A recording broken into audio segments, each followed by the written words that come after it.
पुष्प नहीं तो आपकी पूजा अधूरी मानी जाएगी।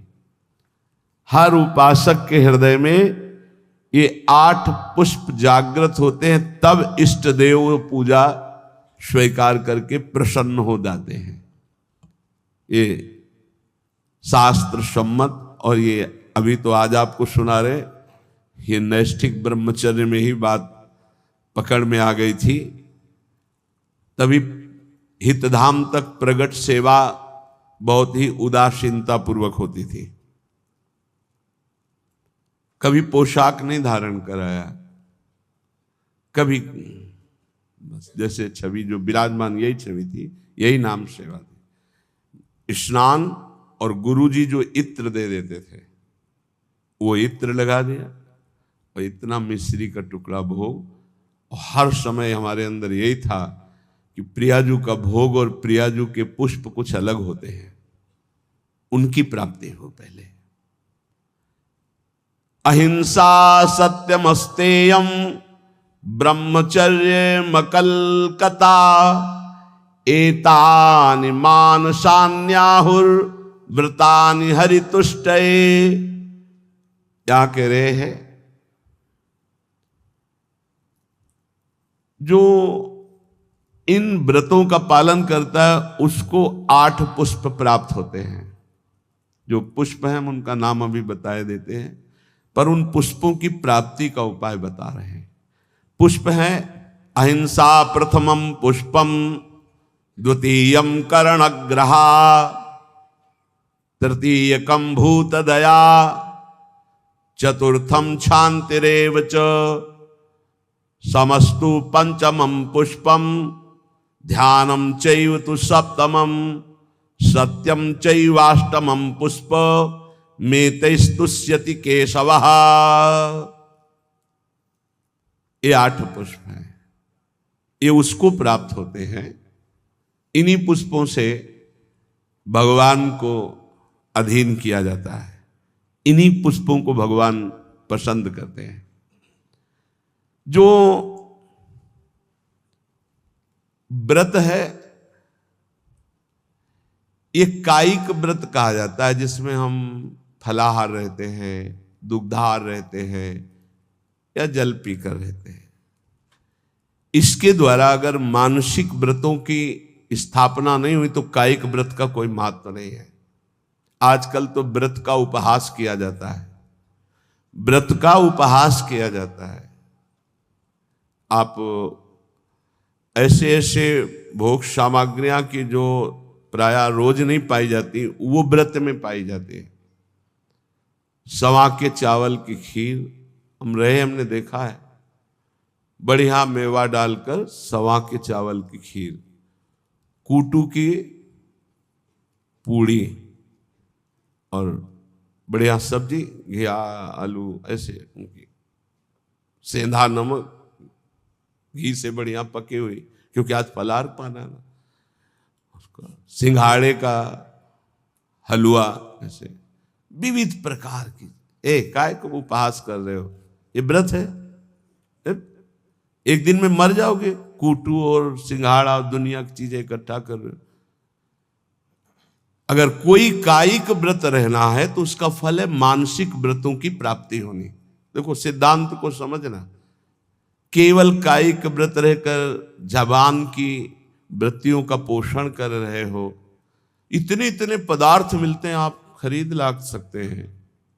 एकादशी हो आप खरीद लाइए जा करके, हजारों रुपया लगाकर आप भोग सामग्री, इतनी जो शायद है कि व्रत में जो नहीं रहते वो उतना नहीं पाते होंगे। हम कायिक व्रत का उपहास करते हैं। कायिक व्रत तभी माना जाएगा जब एक भुगतम, एक बार केवल, वो भी बहुत अल्पा। अगर जल से काम चल जाता है तो जल ले लीजिए, जैसे आप एकादशी व्रत रहते हैं। धन्यवाद, बहुत बड़ी बात है, बढ़िया है। इन व्रतों का फल है मानसिक व्रतों में पहुंचना। अगर आपके अंदर ये मानसिक व्रत जागृत नहीं होते तो आपका कायिक व्रत सफल नहीं हुआ। और मानसिक व्रतों से इन 8 पुष्पों की प्राप्ति होती है। इन 8 पुष्पों की आराधना से भगवत प्राप्ति होती है। सिद्धांत को समझना। सिद्धांत को अगर नहीं समझोगे तो बाहरी तुम्हारी वृत्ति मान्यता की बनी रहेगी। इसलिए हमारी बाहरी मान्यता नहीं। हम खास बात ये नहीं समझते कि आप बहुत विदेशी फूलों के बहुत, हमारा इस पे ज्यादा धन है तो उसका सदुपयोग हो रहा है, लेकिन इससे भगवत प्राप्ति नहीं होने वाली, ध्यान रखना। ये बिल्कुल सिद्धांत, इसीलिए हम उदासीन रहते थे। ये तो श्री जी की इच्छा, ऐसा नहीं, हमारा उदासीन स्वभाव था। प्राय ऐसा माना जाता था कि सन्यास मार्ग से आए इसलिए इनकी सेवा में रुचि नहीं। लेकिन आपको सच्ची कहते हैं, हमारी सेवा में भावात्मक रुचि थी, प्रगट में वस्तुएं नहीं। लेकिन हम जानते हैं गुरु कृपा से कि किन वस्तुओं से हमारी लाडली जो प्रसन्न होती है। ये मानसिक व्रत आने ही चाहिए कायिक व्रत से। अगर मानसिक व्रत नहीं आए तो कायिक व्रत का कोई महत्व नहीं रहा। इसीलिए साधन विविध सकाममति सब स्वार्थ सकल सबे जो अनीति, ज्ञान ध्यान व्रत कर्म जिते सब काहू में नहीं मोई प्रतीति। ये हमारा रस सिद्धांत है। ज्ञान ध्यान व्रत कर्म जिते सब काहू में नहीं मोई प्रतीति। रसिक अनन्य निशान बजायो एक श्याम श्यामा पद प्रीति। श्री हरिवंश चरण निज सेवक विचले नहीं छाणी रस रीति। अहिंसा सत्यमस्तेयम ब्रह्मचर्यम मकल्कता एतानि मासान्याहुर व्रतानि हरितुष्टये। हरितोष व्रत, प्राय इस शब्द को एकादशी से जोड़ा जाता है कि एकादशी हरितोष व्रत है, ऐसा भी माना ये, लेकिन कायिक व्रत है। यहां करें हरितुष्टये, बिल्कुल भगवान को प्रसन्न करने के लिए, जिसमें निश्चित प्रसन्न हो जाएंगे। कायिक व्रत का फल है मानसिक व्रत जागृत होना, मानसिक अहिंसा। वचन से शरीर से किसी को पीड़ा पहुंचाना ये तो बात दूर रही, मन से भी किसी को पीड़ा दंड देने की बात हम नहीं सोचेंगे। वाणी से तो बोलेंगे ही नहीं, ऐसी वाणी कभी नहीं बोलेंगे किसी को दुख लगे। शरीर से ऐसी कभी चेष्टा नहीं करेंगे किसी की हिंसा हो, किसी को दुख हो। मन से संकल्प प्राय सब लोग कर लेते हैं, भोगे गए नहीं। हमारा मानसिक व्रत खंडन हो जाएगा। ये बहुत बड़ा व्रत है, इससे भगवान की प्राप्ति होती है। अहिंसा परमो तपः, परम तपस्या है, परम व्रत है अहिंसा। मन से, वचन से, शरीर से, किसी भी तरह से किसी को दुख ना पहुंचाना अहिंसा है। हमको कोई दुख पहुंचाता है, हम उसे सह लेते हैं। वो आगे आएगा इसी प्रसंग में। ये बहुत अमृतमय वचन है। यही नैष्ठिक ब्रह्मचर्य में इन्हीं की शिक्षा हुई थी, गुरुजनों से इन्हीं की शिक्षा हुई। इसीलिए बाहरी बातों पर हमारा ज्यादा महत्व नहीं रहा कि अमुक वस्तु प्रभु को भोग लगानी है, अमुक वस्तु प्रभु को देनी, इस पर ज्यादा ध्यान नहीं रहा। ध्यान रहा कि प्रभु की प्रसन्नता होती इन आंतरिक महान लक्षणों से। अगर ये लक्षण नहीं होंगे तो बाहरी, फिर तो बड़े बड़े सेठ लोग, धनी मानी लोग प्रभु को रिझा लेंगे ना, क्योंकि उनके पास बहुत सी भोग सामग्री है। लेकिन कभी कदापि ऐसा नहीं पाया गया। प्रभु को रिझाने के लिए यही पाया गया। पहला है मानसिक व्रत अहिंसा, फिर दूसरा है सत्यम।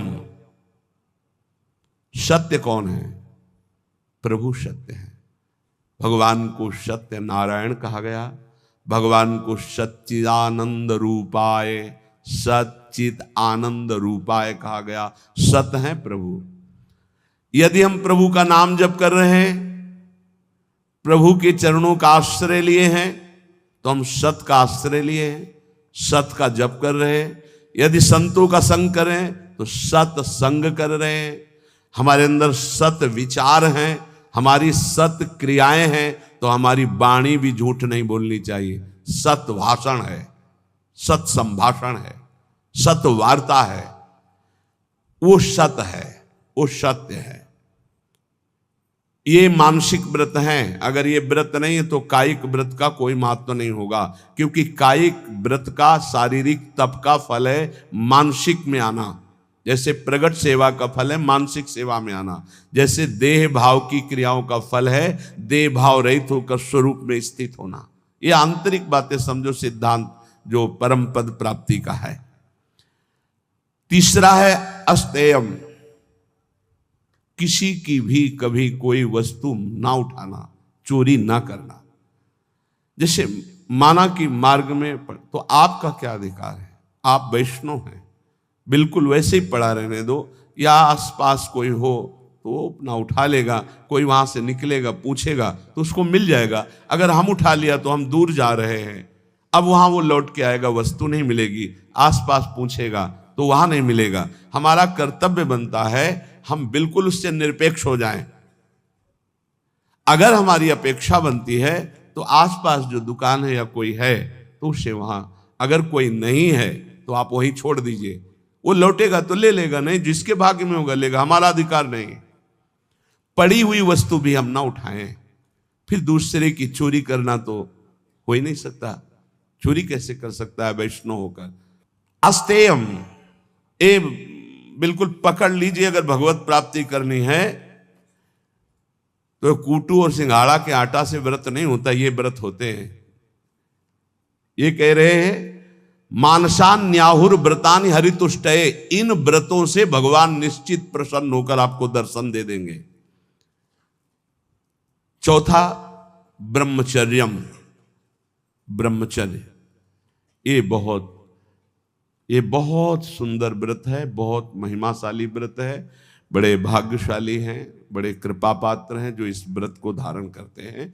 हम कह रहे हैं सम्यक रूप से ना धारण करो तो जैसे 15 दिन में एक बार एकादशी रहते हो, ऐसे गृहस्थी में भी व्रत धारण कर लो कि हम इतने दिनों तक ब्रह्मचर्य रहेंगे, फिर संयोग गृहस्थ धर्म के अनुसार भगवान को प्रणाम करके, देवी देवताओं को नमस्कार करके गृहस्थ धर्म की पूर्ति के लिए। अन्यथा अपने पास ऐसे 20 गृहस्थ हैं जिनकी संतानें हो गई और कसम पूर्वक ब्रह्मचर्य रह रहे हैं, हम उनको प्रणाम करते हैं।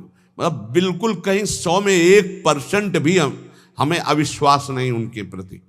100 में ऐसा हो सकता है कि 90% हम कह सकते हैं, 10%, 1% भी नहीं, क्योंकि उनके आचरण और उनकी निष्ठा और उनका समर्पण बताता है और उनका चेहरा बताता है, उनके नेत्र बताते हैं कि वो ब्रह्मचर्य से हैं।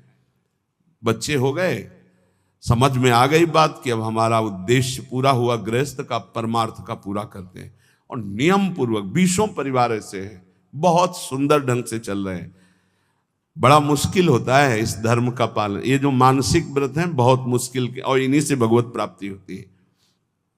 अहिंसा, मन वचन कर्म से किसी को भी पीड़ा या हिंसा न करना।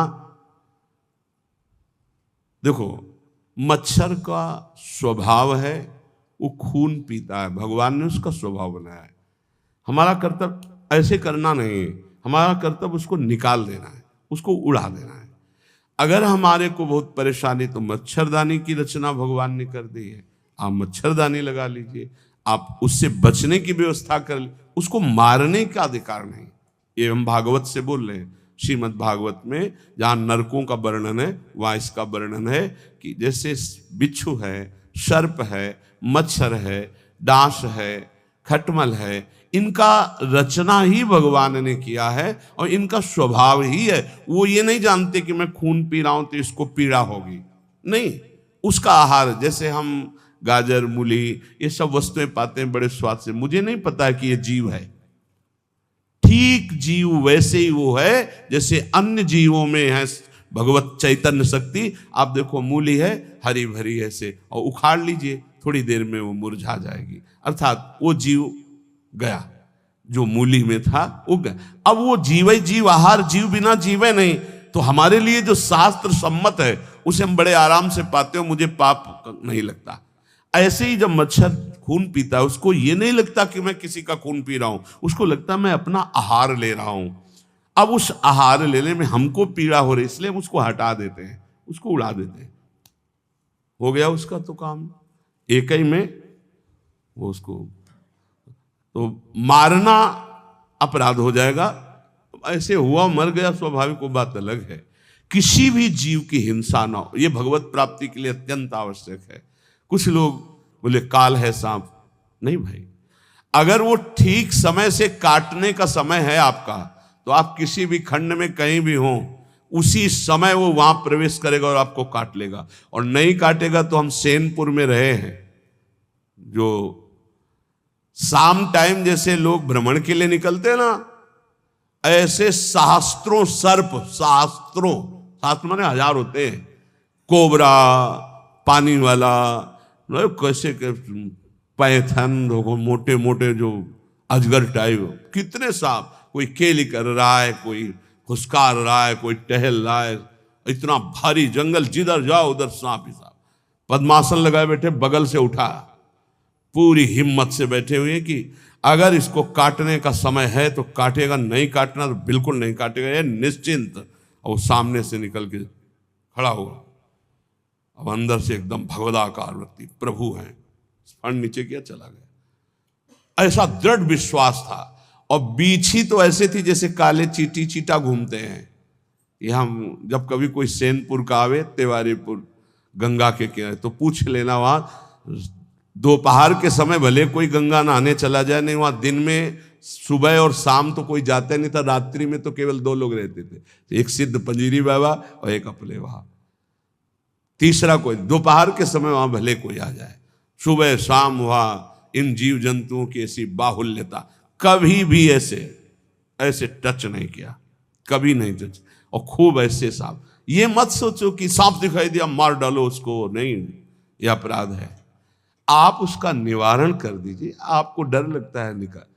पूज्य श्री राधा बाबा गीता वाटिका में जहरीला सर्प निकला, बाबा ने कहा सुनो प्रभु, हम तो जान रहे हैं कि आप हैं, लेकिन और लोग नहीं जान रहे, अगर और लोग जान गए तो आपको परेशान करेंगे, हम रास्ता बना रहे हैं, आप यहां से निकल जाइए। ऐसे एक लकड़ी करके ऐसे ऐसे ऐसे सांप बिल्कुल उसी रास्ते से चला गया।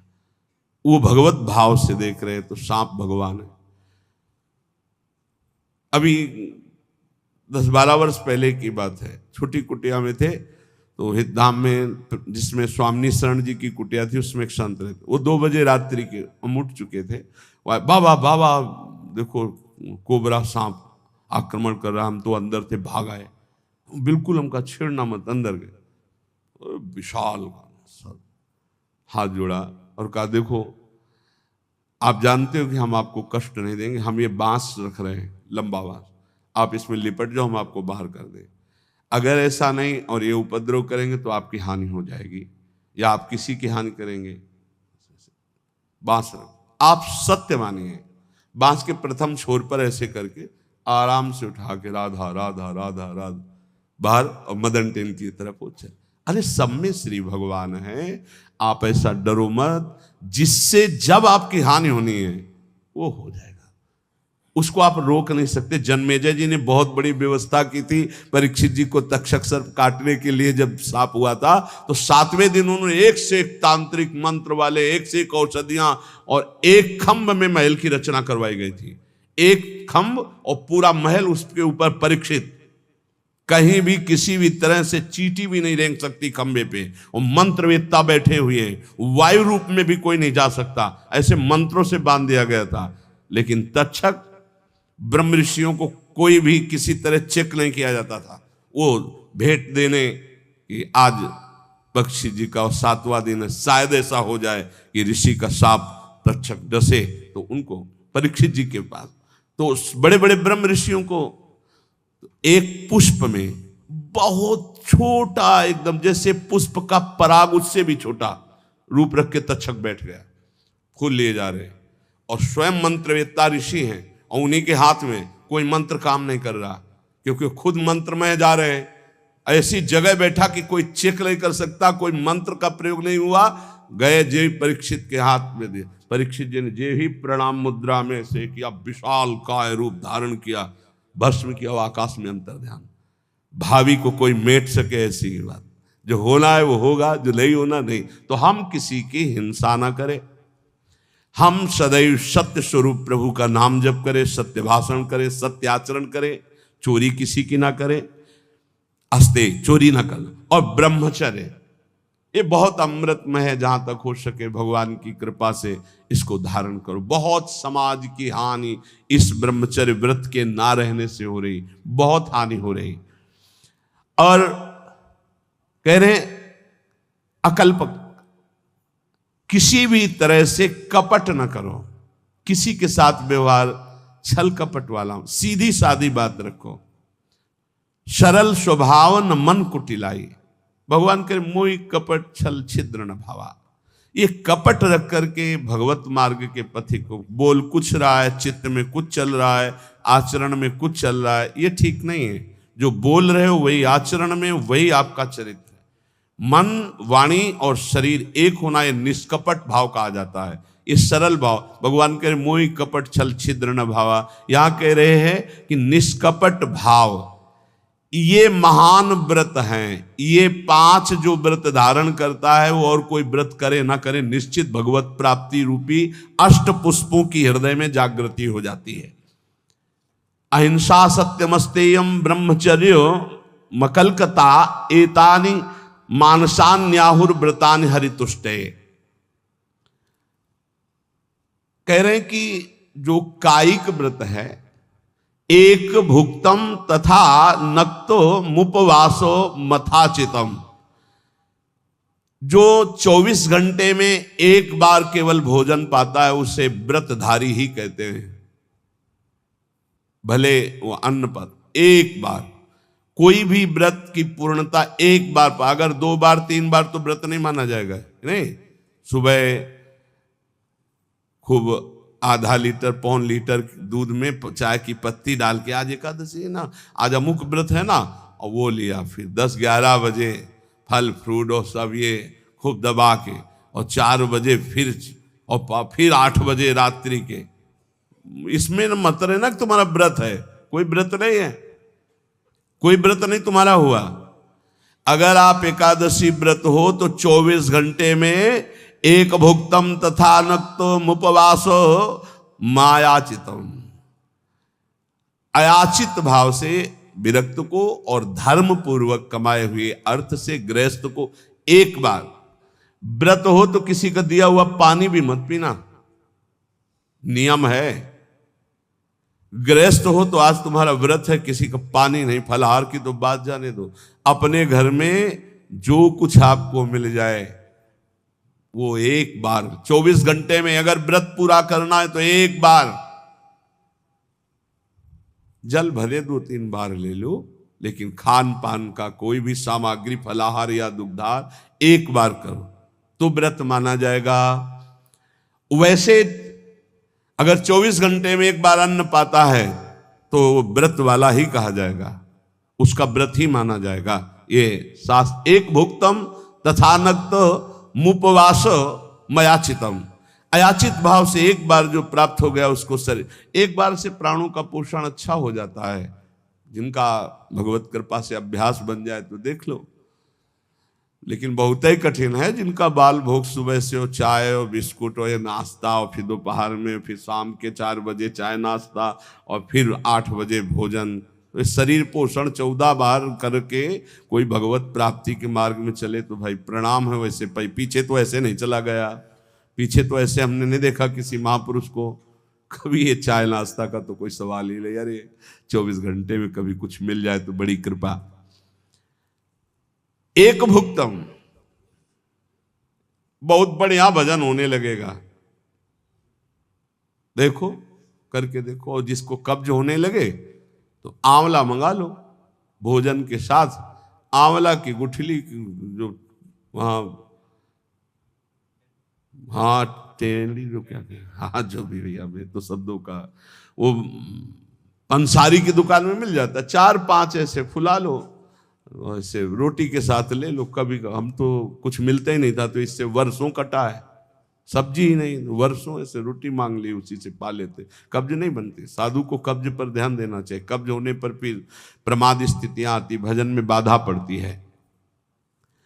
रात्रि में तो उपवास वाले को कुछ लेना ही नहीं चाहिए, संध्या काल में, मतलब संध्या के पहले 4 बजे के लगभग एक बार ले ले, 24 घंटे रात दिन भजन, तब तो उपवास। इत्येवं कायिकम पुंसाम व्रत मुक्तम नरेश्वरम, एक बार अन्न का उपयोग कर ले या एक बार फलाहार का उपयोग, 24 घंटे में एक बार। बोले ये कायिक व्रत कहा गया, ऊपर मानसिक व्रत कहा गया। अगर कायिक और मानसिक व्रत किया जाए तो ये पुष्प प्राप्त हो जाते हैं। प्रथमम अहिंसा पुष्पम, इससे बिल्कुल प्रियालाल की सेवा बन जाती है और बहुत जल्दी प्रसन्न हो जाते हैं। अहिंसा पुष्पम, किसी को मन वचन से दुख न देना। द्वितीयम करणग्रहा, करण अंतःकरण और इंद्रियां, इनका जो आग्रह होता है विषयों की तरफ जाना, उनसे हटा करके प्रभु में स्थित करना। अंतःकरण इंद्रियों को प्रभु में स्थित कर लेना, ये दूसरा पुष्प है। फिर तृतीयम भूत दया, जीवों पर दया की भावना, ये तीसरा पुष्प है।